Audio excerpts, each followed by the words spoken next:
Law number 1. Never outshine the master. Nicolas Fouquet made the mistake of appearing larger than his king, Louis XIV, and spent his remaining days incarcerated. Avoid victories over superiors. It will cost you more than it is worth. Law number 2. Never put too much trust in friends. Learn how to use enemies. Michael III of the Byzantine Empire was saved from death by Basilius, who Michael in turn favored with gifts and prestige. Basilius, lusting for more power, murdered Michael out of greed. Instead of showing gratitude, he was insatiable. Trust from a distance. People are selfish and pursue their own interests. Former opponents make more loyal and stronger friends. Law number 3. Conceal your intentions. The Marquis de Sévigné wanted to seduce a young countess. Instead of being indirect and subtle, he exposed his true feelings for her and she lost all interest, as he blurted out that he loved her. Add a sense of inexplicable mystery to your character. Law number 4. Always say less than necessary.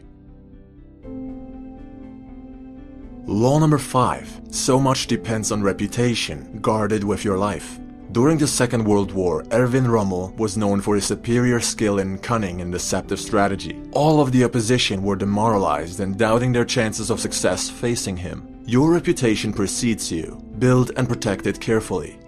Law number 6. Court attention at all cost. Pablo Picasso would not allow himself to fade into the background. He would rather paint something out of the ordinary and ugly than be forgotten. All publicity is good publicity. Don't let yourself become one of many.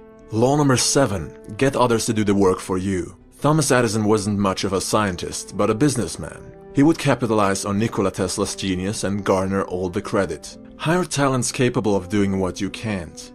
Law number 8. Make other people come to you. Use bait if necessary. When I have laid bait for deer, I don't shoot at the first doe that comes to sniff, but wait until the whole herd has gathered round. Otto von Bismarck. Force your opponent to react to your moves. Law number 9. Win through your actions, not through argument. Mucianus needed strong ships. Without guarding his tongue, his engineer argued that a different type than the one Mucianus preferred would be much better for conquest. Despite being right, the engineer was sentenced to death. Don't argue with authorities. Agree and suggest an alternative, then demonstrate. Law number 10. Infection. Avoid the unhappy and unlucky. Lola Montes brought down the king of Bavaria and his whole kingdom by seducing him. Her lust for destruction and chaos was insatiable. Countless lives perished because of her nature. Cut off the fire starters. Try to help them instead and you will burn alongside them. Law number 11. Learn to keep people dependent on you. Otto von Bismarck led the king's hand in uniting a mighty Prussia. None other than Bismarck was able to do so. He proved himself to be an indispensable asset and had his strong position secured. Be the only one who can do what you do or see yourself replaced in fear sooner or later. Law number 12. Use selective honesty to disarm your victim. Count Victor Lustig was going to double Al Capone's $50,000. Instead of running with the money, he gave it all back to Capone, who thought he was being played by a con artist. Capone gave Lustig the $5,000 simply to help the honest man. Tell the truth to gain your opponent's trust. Be honest when expected to be dishonest, to throw your opponent off guard. Law number 4. Always say less than necessary. Due to his unpredictability, Louis XIV would have his courtiers tremble in fear when delivering bad news. He would say, "I shall see." Have them leave the room and either take action or decide to do nothing about the issue, but always with an intimidating silence. Only speak when you have something meaningful to say. Actions speak louder than words. Law number 13. Asking for help appealed to people's self-interest. In 433 BC, the Athenians found themselves in a favorable position. The Corcyraeans and the Corinthians were preparing for war. Both parties wanted to secure the help of the Athenians. The Corinthians chose to remind them of an existing debt. The Corcyraeans, on the other hand, spoke only of mutual interests, the combined force of their navy directed at Sparta. The Athenians allied with the Corcyraeans. In sales of any kind, pragmatic arguments will always trump emotional appeals. The past does not matter. Don't count on loyalty. Aim for win-win deals.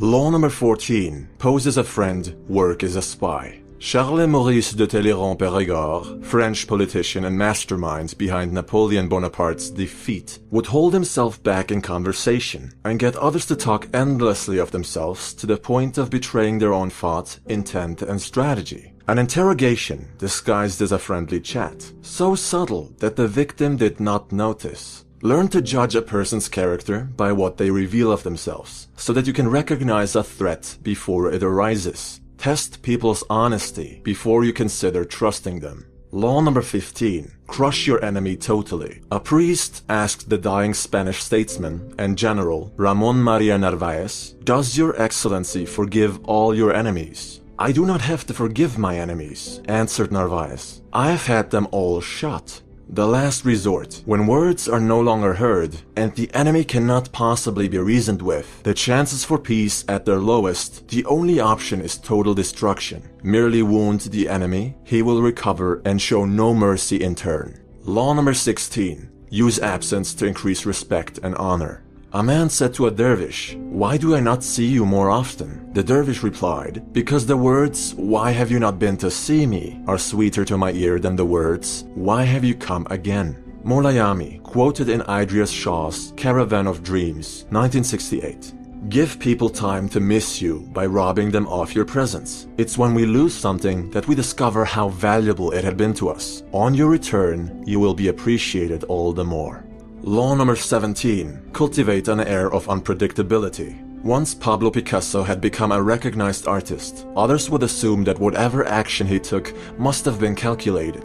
The art dealer Paul Rosenberg was confused when one day Picasso told him they would no longer work together. Rosenberg couldn't find out why and offered him a much better deal. The unpredictable is terrifying. When you don't know what to expect, you cannot prepare properly. You can't devise a clever plan because you're in the dark. Put others in such a position when negotiating. Law number 18. Isolation is dangerous. The more you are isolated, the easier it is to deceive you. You lose touch with reality. When someone is urging you to cut friends and family out of your life, realize that they want to control and influence you all by themselves. Whether they do this consciously or unconsciously, it is malicious. Be careful in cutting yourself off from others for too long. Introverted or not, you may cause yourself great harm psychologically by pushing others away from you. Law number 19. Do not offend the wrong person.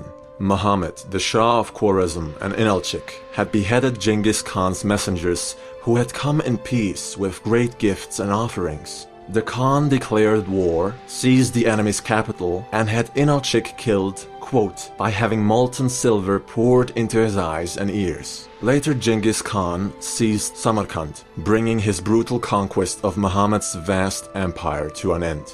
What would have become of Adolf Hitler had he been given the chance of becoming an artist? Perhaps history would be very different. Avoid insulting others. You do not know who you are dealing with. Even though we live in a time where everyone is offended, and the level of political correctness borders on absolute madness.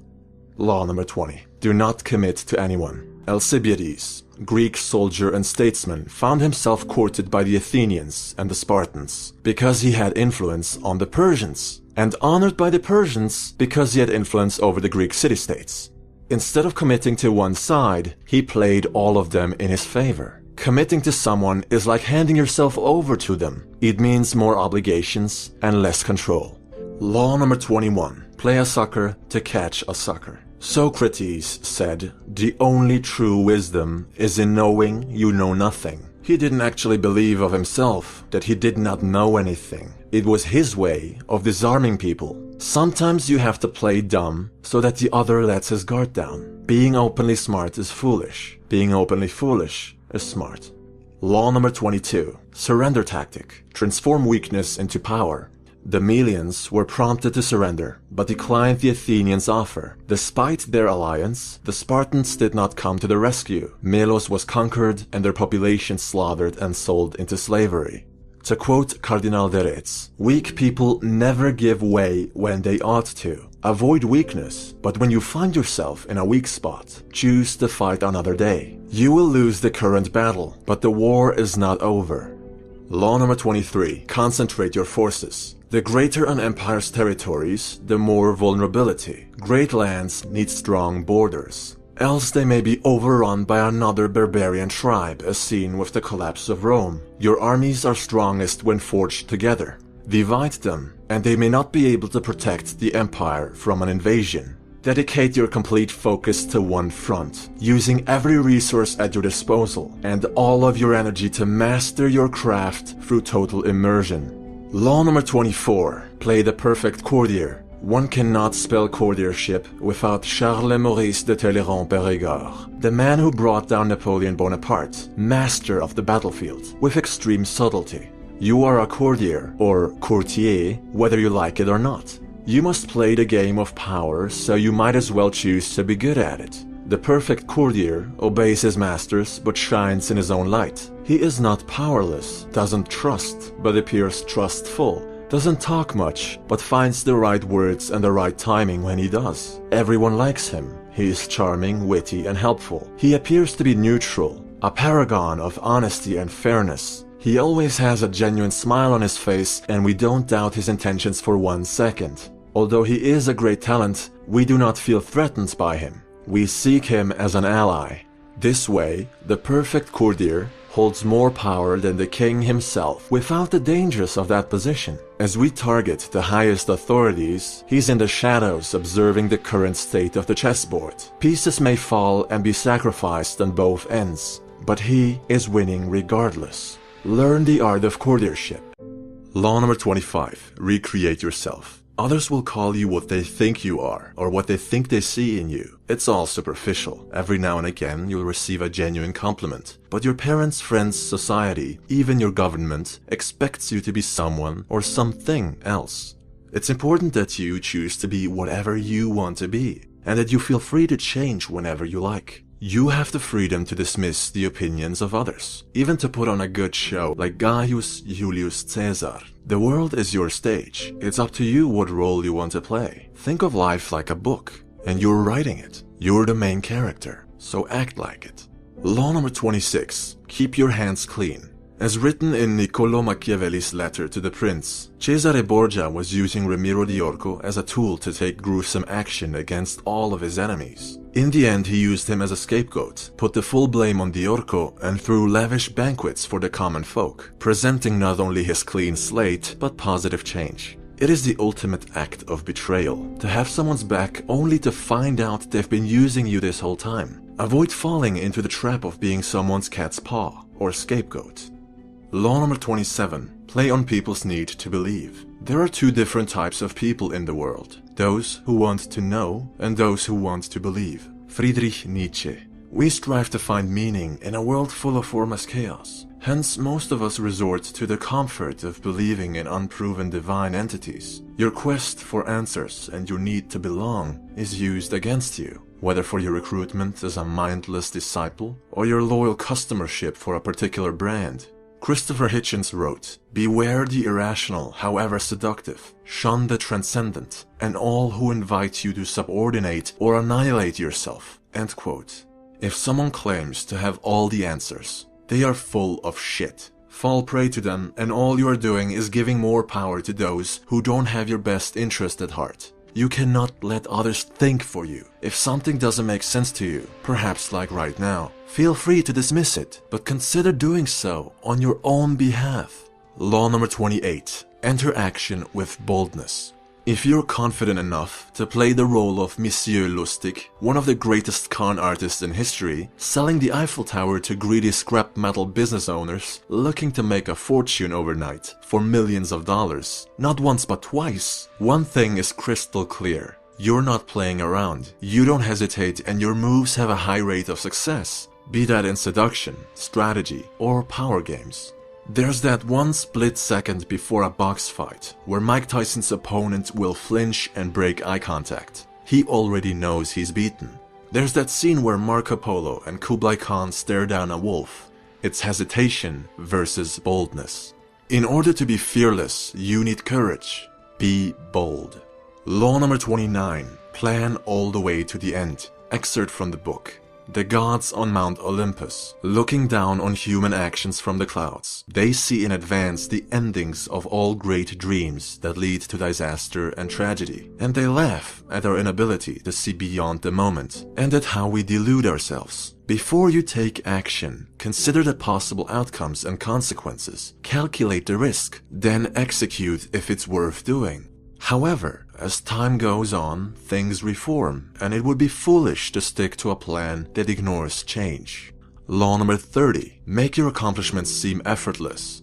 Harry Houdini made his stunt performances look like they were a walk in the park, a piece of cake, as easy as stealing a child's lollipop. No one saw just how much work, preparation, and practice went into every piece of the puzzle. This illusion we call magic. Make it look like it was improvised, made up on the spot, and it will seem genuine. Boast how much work went into something, and its natural allure, the magic, is gone. Law number 31. Get others to play with the cards you deal. Ivan the Terrible let Russia choose between him as their Tsar or total destruction from its enemies, the Boyars. He made them see that they could only possibly be protected by him. It wasn't really a choice, and the Russians probably had other options that they were unaware of. They begged him to come back to the capital and lead them. This was what he wanted all along. People like to think they have a choice. Present them options that will work for you either way. This is the norm in elections and anything of real importance. Just like Houdini's performance, it is an illusion. Law number 32. People's need to believe and people's fantasies. There isn't a big difference. Il Brigadino was an alchemist. People believed he could turn objects like wood into gold. Ironically, the only gold he ever made was given to him by the people who wanted him to multiply it. And others started to learn and practice alchemy. Stop clicking on how to make $1 million overnight type clickbait. Stop buying 6-minute ab workout programs and stop going to the 7 steps on how to pull hot chicks within hours event and get real. If it sounds too good to be true, it probably is. Law number 33. Discover each man's thumbscrew. Cardinal Richelieu would find out the weaknesses of everyone around him, then worked on it by being useful to them until they were of no use to him. One by one, he worked his way up to the king, who at the time was a mere child. Know the weak spots of your opponents, the crack in their defense, and you will know what to work with when you need it. In reverse, do not betray your own weaknesses. Law number 34. Be royal in your own fashion. Act like a king. Christopher Columbus did not accept his low standing in the world he was born. He recreated his family tree, married into nobility, and peddled with kings. Now, unless he was mad, people thought, there must be valid reasons behind his bold requests. He must be legitimate.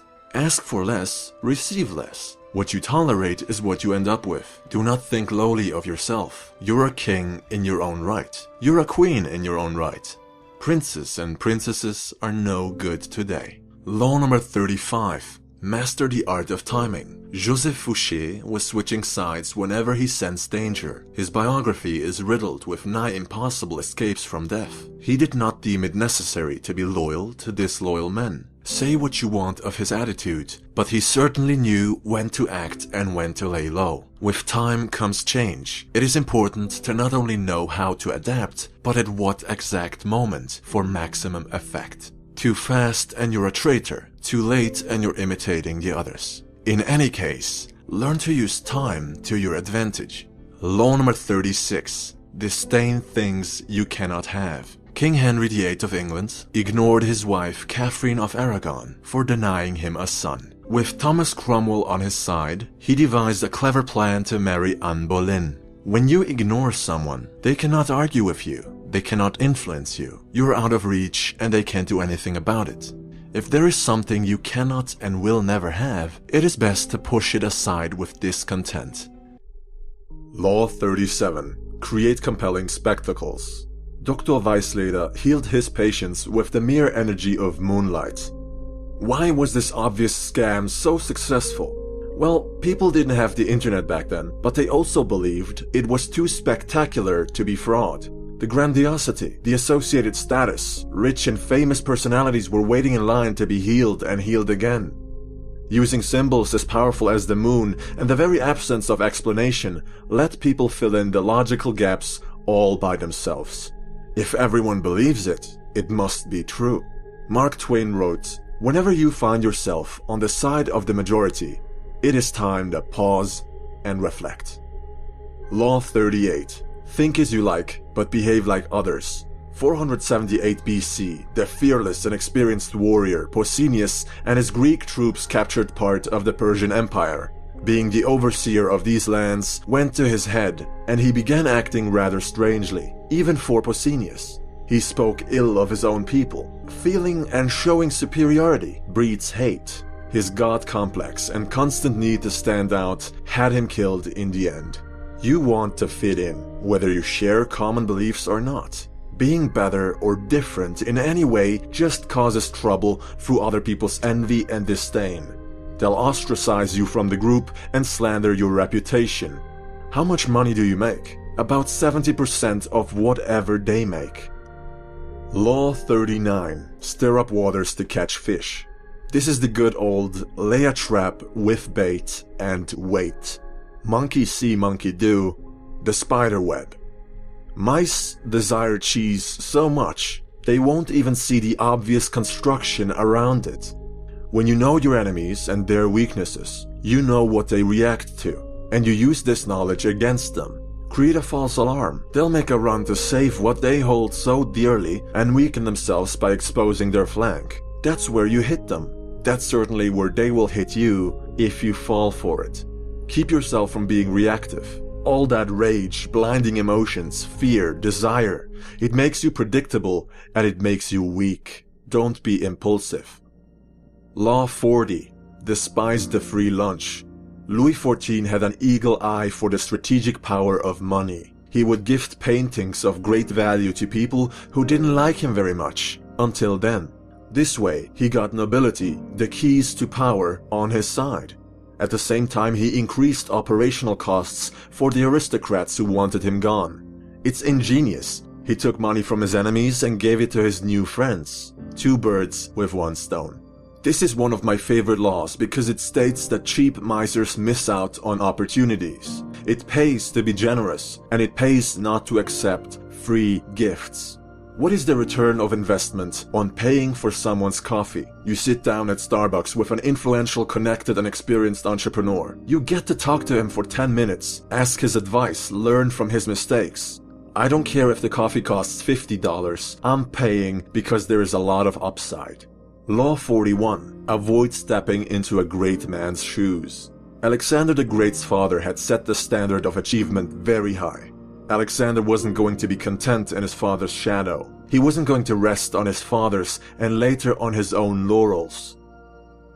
When Alexander saw the breadth of his domain, he wept, for there were no more worlds to conquer.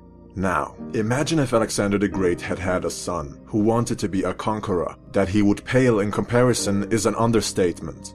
Not a soul would have attributed his success to him, for he'd achieve everything on the shoulders of his father. Don't make it your life's task to be better at being someone else. Instead, go your own way. Unapologetically, be your best self. Law 42. Strike the shepherd and the sheep will scatter. When the tree falls, the monkeys scatter. Cut the snake at the head. What is an army without its generals? Without leadership? Whole empires have been secured off of conscientious leaders with iron willpower and vision. Take them away, and much like Alexander's empire after his death, they break apart and crumble, turning on each other, defecting and deserting. Often the glue that sticks everything together consists of a few key people at the top in any kind of organization, any kind of social group or hierarchy. Do with this information what you will. Law 43. Work on the heart and mind of others. October of 1793, the French Revolution declared the end of the monarchy. Marie Antoinette knelt at the guillotine, for she never cared about the people's opinion of her as their queen. She thought herself above the common folk. Pampered and disgustingly narcissistic, she paid the price, never learning from her mistakes. You should influence people and win friends, as Dale Carnegie suggests. It is more than beneficial to be recognized for your kindness and helpful demeanor. Be agreeable or face the consequences of being indifferent.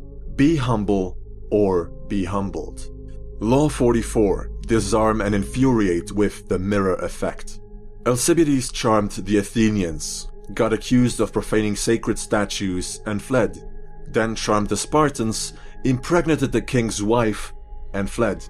Then charmed the Persians and helped Athens win their war against Sparta. They welcomed him back with open arms. Wherever Alcibiades went, whoever he had to deal with, he would leave behind his own values and appear to share the values of his victims. No one could resist a man who not only concurred with them, but also admired their ways of living, seeming to be one of their own. You like people who like you, who are like you. Match people's energy, speak their language, eat their food, find common grounds, and even envious people will drop their preconceived notions about you. Law 45. Preach change, but never reform quickly. Change is imperative, but human beings love the comfort familiarity provides. The unknown, disorder, and chaos are very disruptive and undesirable to us, even when it is for the better. Hence, we need small, incremental changes that build over a long period of time, allowing everyone to adjust at a comfortable pace. You are moving things in the right direction, while avoiding stirring up too much anxiety and dissent. Change things gradually, one step at a time, dragging the voluntary rest of us with you. Law 46. Never appear too perfect. It takes great talent and skill to conceal one's talent and skill. La Rochefoucauld. If you have been paying attention, you will have noticed that a lot of these power plays revolve around the master and the student or slave, domination and submission, superiority or authority and inferiority, ego, pride, arrogance, and envy, jealousy, hatred. It's a very vicious and ultimately destructive cycle. Everyone wants to be the king. No one wants to be the pawn. Me, I don't want to be a pawn, but I don't want to be the king either. I don't want to envy nor be envied. I want to be the faceless man behind the throne. I don't want to be on the chessboard. I don't want to be a visible target, but I still want to win at the game of power, no matter what side loses. Law 47. In victory, learn when to stop. In 1751, Madame de Pompadour found herself unable to satisfy Louis XV's lust. To hold on to her privileged position, she arranged younger, prettier women to keep the king happy. This was a loss, for she had to swallow her pride and share Louis with others. They, however, could not compete with her charm, talents, taste, and flawless sense for fashion. Her reign as mistress had lasted an unprecedented 20 years. Don't push too far or you risk losing it all. Know when to take a loss and move on. Law 48. Assume formlessness. The Spartans, the most powerful infantry the world had ever seen at the time, lost the war with Athens, for they were outnumbered and unwilling to change their views. They did not adapt to circumstance. They did not build walls. They did not want to conquer new lands, nor engage in trade, for gold gave rise to corruption. Meanwhile, Athens was thriving through constant reform. Sparta fell behind and collapsed. Don't fight change. When you catch yourself in the futile attempt to resist a new order, remind yourself that you not only missed the opportunity to predict it, but to adapt to it in time. You have to be anti-fragile. As Bruce Lee said, and this is the closing statement, you must be shapeless, formless, like water. When you pour water in a cup, it becomes the cup. When you pour water in a bottle, it becomes the bottle. When you pour water in a teapot, it becomes the teapot. Water can drip and it can crash. Be water, my friend.